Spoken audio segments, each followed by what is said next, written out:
Assalamualaikum warahmatullahi wabarakatuh.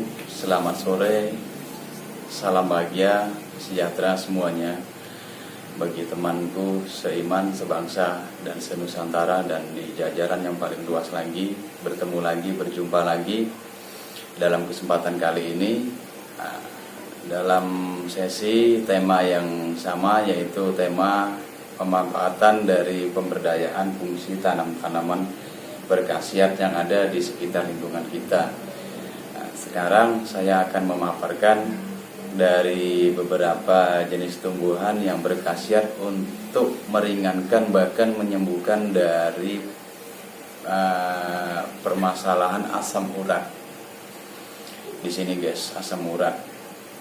Kalau kita, ini bahasa guyonnya, kalau kita masih muda dari umur 17 sampai ke 20 lebih sedikit, biasanya itu cowok-cowoknya atau cewek-ceweknya aromanya minyak parfum. Tapi kalau udah di atas itu biasanya aromanya minyak cap kapak atau balsam remason, karena sudah mulai kena rematik, asam urat dan segala macam. Nah, itu salah satunya. Asam urat adalah yang kadang sangat menyiksa di bagian tubuh, entah itu kaki atau tangan, dan disertai dengan rasa yang sangat panas, rasa yang nyeri, dan disertai dengan bengkak di daerah tertentu, guys. Dan saya kasih warning juga, bila mana sudah mengalami dengan ciri-ciri yang seperti saya sebutkan tadi, saya sarankan jangan diurut, jangan dipijat. Bila memang belum ada tindakan, sebaiknya dikasih aja obat gosok yang panas, bisa dengan obat gosok atau parem, tapi jangan disertai dengan pijatan. Karena apa? Itu akan membuat zat asam urat atau urin asid tadi akan menyebar ke daerah-daerah yang lain, sehingga malah kemana-mana nanti penyakitnya. Jadi cukup dikasih borehan, balsam gosok atau parem. Selepas dari situ kita siapkan ramuan. Apa ramuannya dan bagaimana caranya? Satu persatu akan saya perjelas. Salah satu ramuannya yang sering saya pakai adalah temulawak. Ini temulawak, guys. Temulawak, atau bahasa Latinnya kalau tidak salah Curcuma santoris. Itu bahasa ininya apa? Bahasa Jawanya curcuma itu. Bahasa Latinnya. Ini adalah daun sirsak. Daun sirsak. Pilihlah yang dalam kondisi yang sudah tua. Ini yang sudah tua, sangat hijaunya lebih kental. Jumlahnya sekitar 5 lembar daun sirsak dan separuh dari satu kepalan ini. Satu kepalan kita ini separuhnya. Berarti separuhnya. Dipotong halus, dipotong tipis, semakin tipis semakin bagus. Ini saya contohkan, guys. Nanti ilustrasinya aja. Untuk lebih detailnya bisa sampean diperhatikan di rumah sendiri. Nah, dibagi dua. Setelah dibagi dua, baru dipotong tipis-tipis. Dipotong tipis-tipis. Nah, setelah dipotong tipis-tipis, bisa ditambahkan dengan kelor. Tadi saya sempat lewat untuk menjelaskannya. Ini bila ada bisa ditambahkan dengan kelor, karena ini sifatnya kalsiumnya tinggi dan dia memiliki semacam khasiat analgesik, yaitu mengurangi rasa sakit dan antiinflamasi. Antiinflamasi adalah bisa meringankan peradangan atau pembengkakan. Kalau ini antioksidannya tinggi. Ini juga untuk meringankan rasa sakit juga dan meluruhkan kesaluran kencing.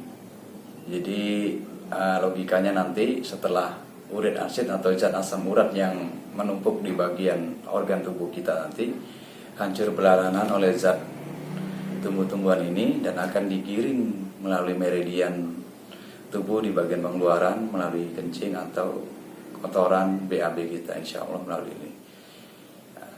Setelah ketiga ini dimasukkan ke alat pemasak yang kira-kira kalornya ini satu begini, guys.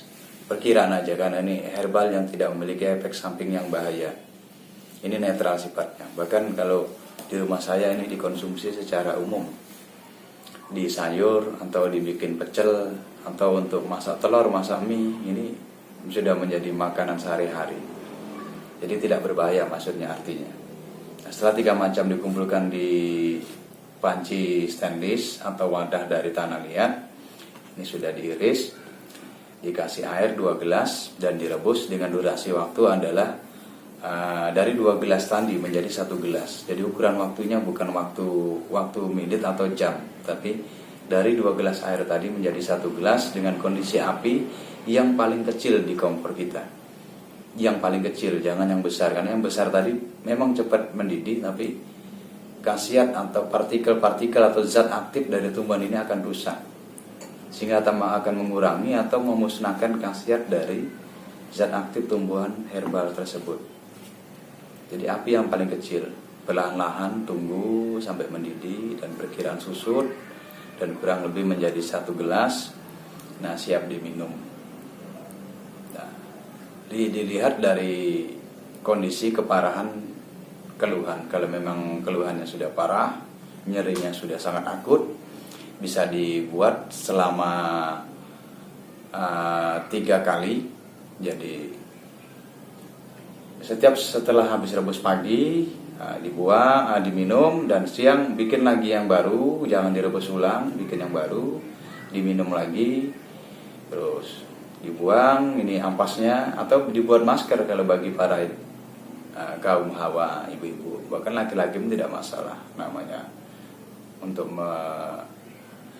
mewujudkan rasa syukur kita terhadap anugerah Tuhan. Wajah kita ya dimaskerin supaya lebih sehat kulitnya daripada dibuang kan. Nah, setelah itu sorenya lagi bikin rebusan baru, diminum. Itu yang di tingkat yang parah. Tapi kalau memang belum terlalu parah, baru dirasa-rasa kayak nyut-nyut, belum terlalu akut, ya cukup sehari 2 kali. Ampasnya buang, sisa airnya buat masker. Nah, itu. Jadi ada manfaatnya, tidak mubazir.